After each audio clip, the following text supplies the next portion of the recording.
Welcome aboard, fellow enthusiasts, as we embark on another incredible video. Thank you for choosing our video on paintings in the Contarelli Chapel. Sit back, relax, and enjoy the ride. The paintings in the Contarelli Chapel form a group of 3 large-format canvases painted by Caravaggio between 1599 and 1602, initially commissioned by Cardinal Matteo Contarelli for the Church of St. Louis of the French San Luigi di Francesi in Rome, and eventually honored after his death by his executors. The intervention of Cardinal Del Monte, Caravaggio's patron, was decisive in obtaining this contract, which was the most significant of the painter's young career when he was not yet 30. The works evoke 3 major stages in the life of the Apostle Saint Matthew: his calling by Jesus Christ, the calling of St. Matthew, his writing of the Gospel guided by an angel, the inspiration of Saint Matthew, and his martyrdom, the Martyrdom of Saint Matthew. They are still preserved in the Church of St. Louis of the French. Although Caravaggio worked particularly fast, the canvases were installed slowly and in stages. First, the 2 side canvases representing the calling and the martyrdom were hung in 1600. Then it was decided to add an altarpiece with the angel to replace an unsatisfactory statue, but this painting had to be redone as its first version was rejected. In 1603, the ensemble was finally definitively installed and met with great success, even if sometimes virulent criticism was voiced against its innovative aspects, in particular the naturalism of its painting and certain theological choices. This was Caravaggio's first public commission, and his reputation grew considerably. Caravaggio's work became well known in Roman painting circles and among the general public. Get ready for an exciting part as we dive into art and religion in Rome. The Church of St. Louis of the French was built in Rome between the Pantheon and Piazza Navona in 1518, as a French property for French pilgrims to the papal city.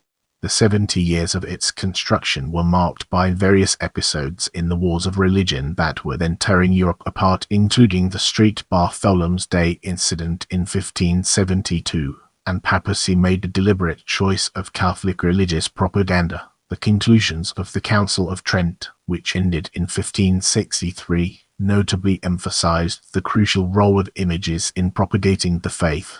The reigns of Popes Sixtus V and Clement VII, whose reign coincided with Caravaggio's stay in Rome, 1590 to 1605, were marked by lively artistic activity, in a context of a return to the Christian roots of pictorial art. The Académie de Saint-Luc was reborn in 1593 under the direction of Federico Zuccari. Cardinal Frederick Borromeo, an influential prelate, was initially its patron but became Archbishop of Milan in 1596, succeeded by Cardinal Francesco Maria del Monte and the elderly Cardinal Pallotti, a veteran of the Council of Trent and author of a treatise on art. This was a favorable period for official commissions, with a certain openness on the part of the clergy to new artistic forms. The successes of Jan Bruel de Villers, Federico Barocci and Annibale Carracci testified to a marked tendency towards art du vrai, in particular in opposition to a certain form of mannerism. Rome was the home of the French prelate Matthew Contarelli, whose name was commonly Italianized as Contarelli, as was customary at the time, and who attained the rank of cardinal in December 1583. Contarelli was a close associate of Pope Gregory XIII, who reigned from 1572 to 1585. Having made a substantial contribution to the financing of the Church of St. Louis of the French, in particular for the Fayard work, Contarelli designated a chapel for his burial, the first chapel to the left of the main altar, which he had acquired in 1565. In this segment, we'll be unraveling the complexities of Caravaggio's ascension and exploring its multifaceted nature. After receiving his initial training in Milan, Caravaggio arrived in Rome in the early years, perhaps in the summer of 1592, aged around 20. He passed through several studios, working on a variety of small-scale productions, including flowers and fruit. In the late years, Cardinal Del Monte discovered his paintings and took him under his protection. He even installed him under his roof in the Palazzo Madama, his official residence since 1589 as representative of the Grand Duke of Tuscany, Ferdinand I de' Medici. The Palazzo, today the seat of the Italian Senate, is located right next to the Church of St. Louis of the French. It is likely, however, that Caravaggio's home was in the Palazzo Firenze, which Del Monte used in addition to the Palazzo Madama. This building has underground rooms with skylights that let in daylight, which would be just what he needed for the series of paintings in the Contarelli Chapel. Despite the success he was beginning to enjoy among art lovers, as evidenced by the Cardinal's patronage, Caravaggio had not yet received any official commissions and had not produced any works with a religious theme. The Saint Matthew series was a novelty for him. The paintings in the Contarelli Chapel were his first public commission. His success was so intense and immediate that, even before completing this commission, he received another, equally prestigious one from Tiberio Soresi for the Church of Santa Maria del Popolone. As we enter this new chapter, let's navigate the complexities of hesitation and delay and unravel its multifaceted nature. Shortly before he died in 1585, Contarelli chose the painter Girolamo Musiano to paint 6 scenes from the life of Saint Matthew on the altarpiece, walls, and vault, but Musiano in turn died in 1592 without even having begun the work. The Cardinal's heirs, Monsignor Matteo Crescenzi and his nephew Virgilio, were therefore responsible for continuing the work. They chose to commission Giuseppe Cesari, alias the Cavalier Zorpin. Cesari did indeed paint the fresco on the vault in 1593, as well as 2 others depicting the miracle of Saint Matthew and 2 groups of 2 prophets, but ultimately failed to supply any of the canvases also requested. He did, however, make a preparatory drawing for the calling of Saint Matthew, but went no further. In addition, a statue was commissioned in 1587 from the sculptor Jacob Cobra to be placed above the altar, but was not completed and installed until 1602. The choice of commissioning canvases rather than decorative frescoes to decorate a Roman chapel is an innovation specific to the decade 1590-1600. There are only a few earlier examples in Rome. Musiano's paintings for the Basilica of Santa Maria Zaracchi in Rome, for example, were produced between 1586 and 1589 and also depict scenes from the life of Saint Matthew. But this trend, new at the time, was destined to last. Virgilio Crescenzi died in 1592, and his executor was Cardinal Del Monte, a member of the Fabrique de Saint-Pierre, which directed and organized the work of the clergy in the Vatican. It is therefore likely, as Baglian, his first biographer, writes, that Del Monte convinced Matteo Crescenzi and Franois Cointreau, nephew of the late Cardinal, to ask Caravaggio to decorate the side walls of the chapels. According to Bellary, his 17th-century biographer, Caravaggio even belonged to Monsignor Crescenzi's household on the recommendation of the Cavalier Marin, which is not attested elsewhere, and produced portraits of the 2 patrons which have now disappeared. In this way, Del Monte was able both to boost his prestigious career and show his interest in France. As we progress, let's shine a spotlight on side panels and examine its intricate interplay within our topic. Caravaggio was finally commissioned in 1599 when the church administrators decided to reopen the Contarelli Chapel to worship.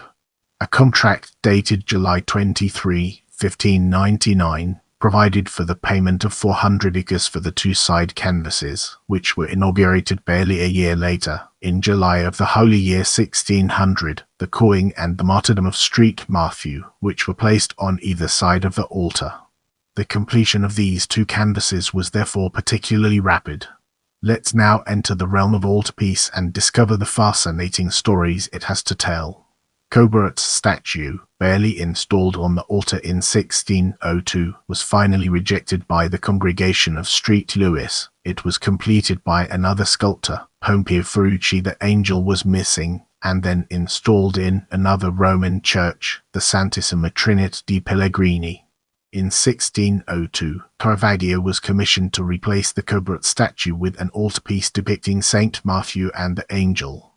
This canvas was installed on May 26 of the same year, the day of Pentecost, but again rejected by the commissioners. Caravaggio immediately proposed another version, this time accepted and definitively installed in February 1603, in the center of the chapel lined with multicolored marble.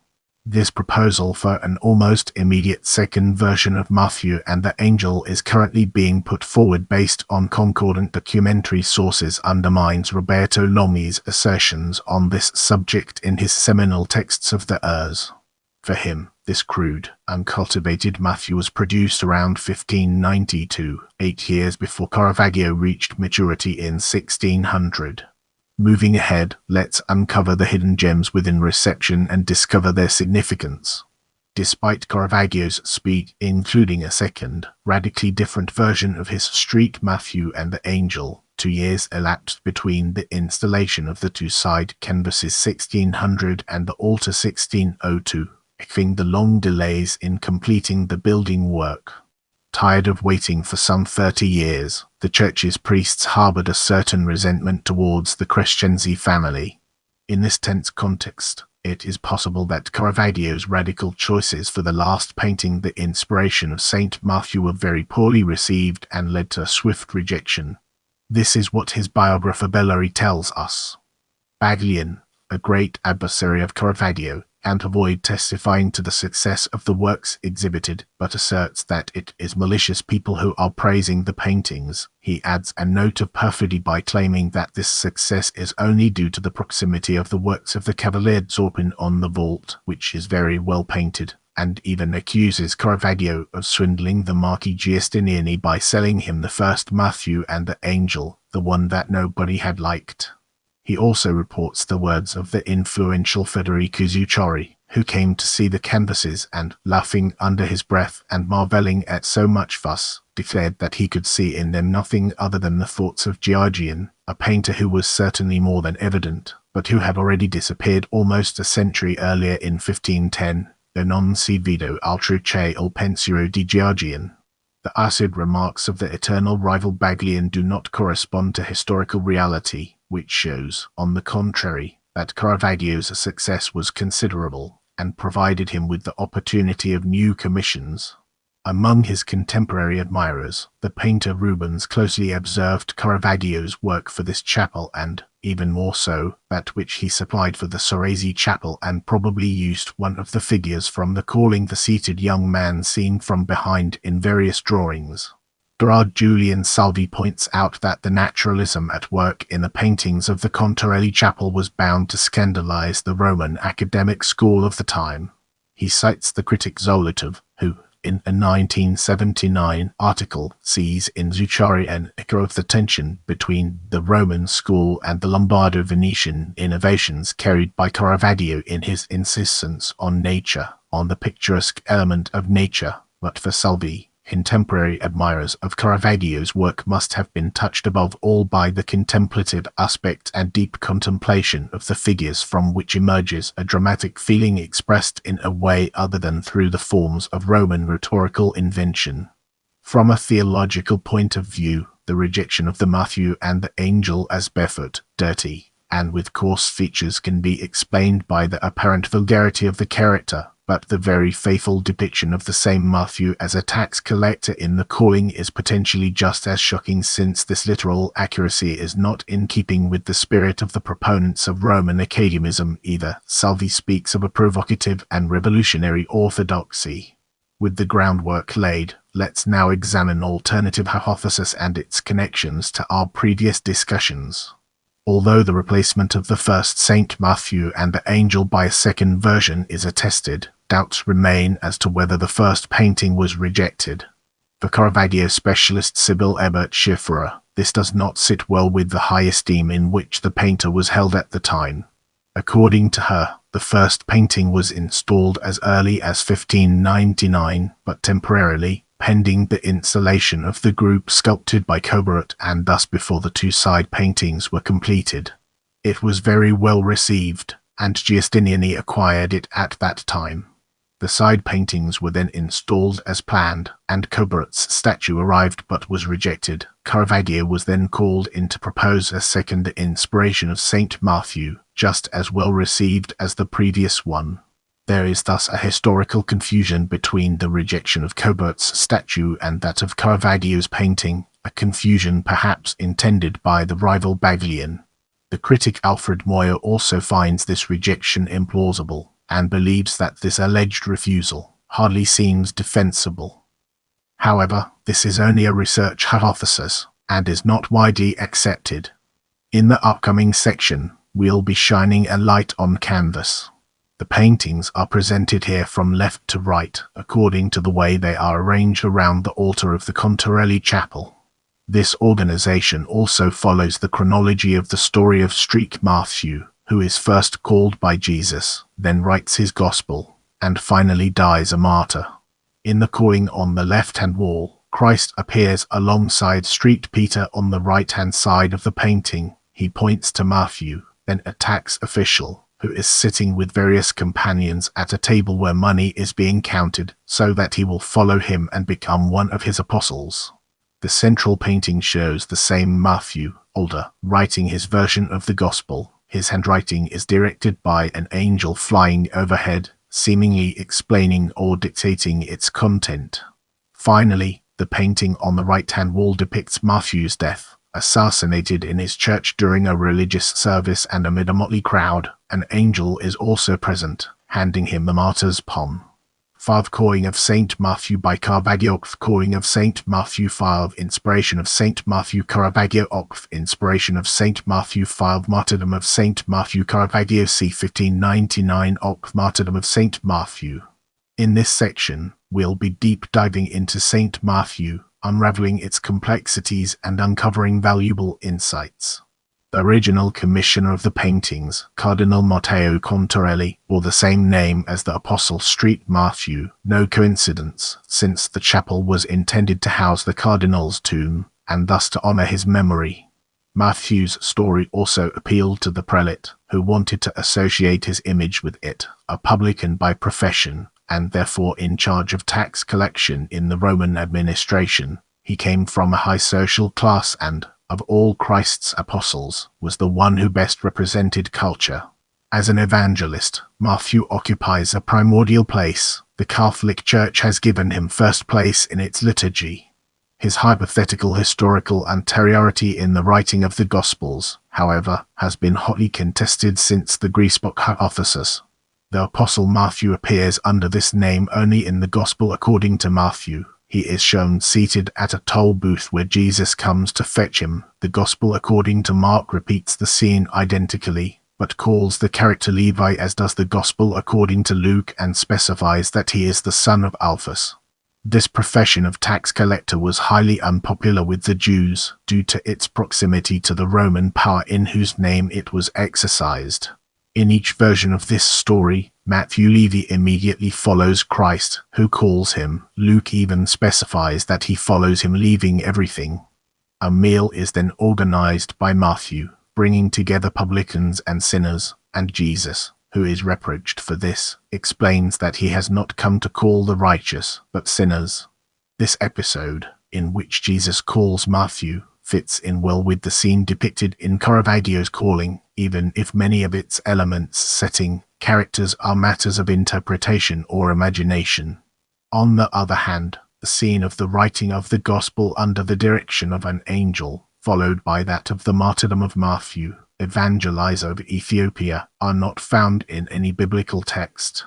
However, Jacques de Virgin's Golden Legend recounts that Matthew was murdered for having opposed the love of the Ethiopian king Hyrtacus for Iphigenia, the daughter of his predecessor. Michelangelo Merisi da Caravaggio. The Calling of Saint Matthew detailed occult models and influences. Publican Matthew alias Levi is called by Christ. San Matteo il Angelo particolare. Matthew writes his gospel, guided by an angel. Michelangelo Merisi da Caravaggio. The martyrdom of Saint Matthew detailed death of the Apostle Matthew in his church in Ethiopia. As we enter this new phase, let's navigate the complexities of models and influences and discover its practical applications. The model for Matthew, who is logically depicted as getting older and older from one painting to the next, is probably the same one used in the Sacrifice of Isaac, and later in Saint Jerome in Meditation and the Incredulity of Saint Thomas. It is also credible that the elegant young man seen from behind in the Calling is painted after the same model as the angel in the Sacrifice of Isaac. The angel visiting Matthew could have the same features as Isaac in the Sacrifice, or the young John the Baptist with the ram, or Cupid in Ama Vincit Omnia. Mario Minetti, a Sicilian painter and friend of Caravaggio's, would be represented in the young man with the feathered hat in the center of the Calling, as well as in the left margin of the Martyrdom, still wearing a feathered hat, as perhaps in one of the two versions of the fortune teller and the lute player. Other figures are more anonymous, but no less identifiable with known sources. The executioner and the nudes in the Martyrdom, like the figures in Annibale Carracci's frescoes in the Farnese Palace, echo the nudes on the ceiling of the Sistine Chapel. Christ's hand in the Calling even seems to be a direct quotation of Adam's in Michelangelo's The Creation of Adam. There are also references to northern Italian painters such as Titian, from whom Caravaggio takes a well-known figure for the acolyte on the right of the Martyrdom, or Savoldo, who accentuates the breadth of his figure's gestures. On the other hand, Caravaggio seems to distance himself from the influence of Raphael. As we progress, let's zoom in on composition and examine its role in shaping our overall narrative. Caravaggio's commission was new for him in more ways than one, apart from the fact that it was his first official commission with a religious theme. He also had to create large-format canvases, incorporating more figures than in his previous paintings. He therefore opted for a new solution, in the tradition of Leonardo da Vinci's chiaroscuro, drowning a large part of the painting's surface in dense shadow and brutally lighting his figures. For Mina Grigori, this choice of high-contrast lighting in the two side paintings represents a major transformation in her pictorial approach compared with the transparency of her earlier works. It enables her to achieve a solid effect of relief and volume. Bellary had already spotted this intention in the 17th century when he noted that the effect of focusing the light made it possible to draw more force from the vehemence of chiaroscuro. The choice of lighting sources is directly linked to the installation of the paintings in the chapel. The Calling, on the left, receives light from above and to the right, while the Martyrdom, on the right, is lit from the opposite direction, and the central painting with the angel is lit from above. Everything is done to give the impression that it is the chapel's central window that illuminates the paintings in this way, even though it provides very little light and the chapel is particularly dark. Bellary also notes this constraint, adding criticism of the painter's color choices, the darkness of the chapel and the color robbed from view. The composition of the works responds to the double constraint of integrating them into the space of the chapel while at the same time linking them together.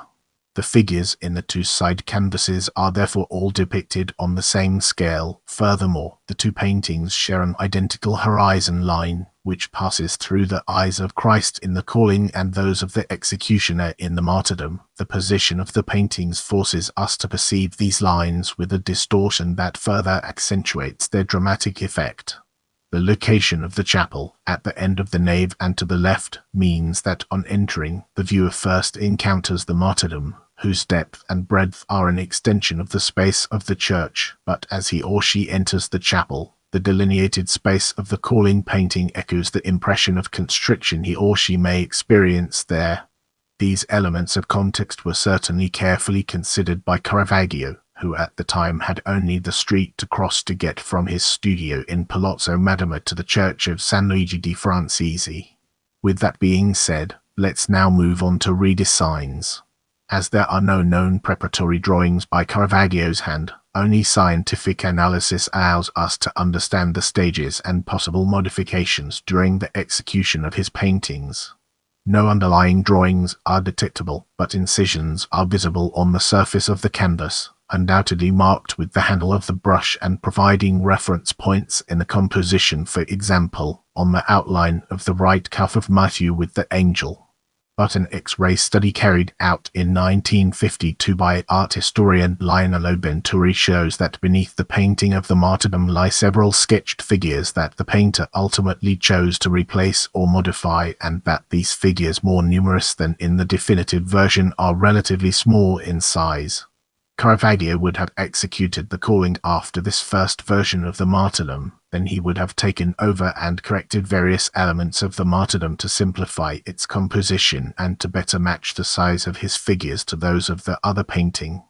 As for the calling, X-rays reveal fewer modifications. The most evident, however, is that Christ was initially alone and that the Apostle Peter only appeared alongside him at a later stage. Let's now enter the realm of pigments and discover the fascinating stories it has to tell. Caravaggio's typical techniques and palette can already be seen in these works from the Roman period. The dark backgrounds are composed of lead white and lots of vegetable black, red ochre, and umber. The rest of the palette is fairly limited. Yellow and red ochre, cinnabar, verdigris, and madder lacquer enable him to obtain some 15 shades ranging from the warmest of the calling to the coolest of the martyrdom, and thus meeting the dramatic needs of the painted scenes. It is possible that the choice of hues also depended on the tones of the surrounding colored marble. Remember to follow me on social media for behind-the-scenes content and updates.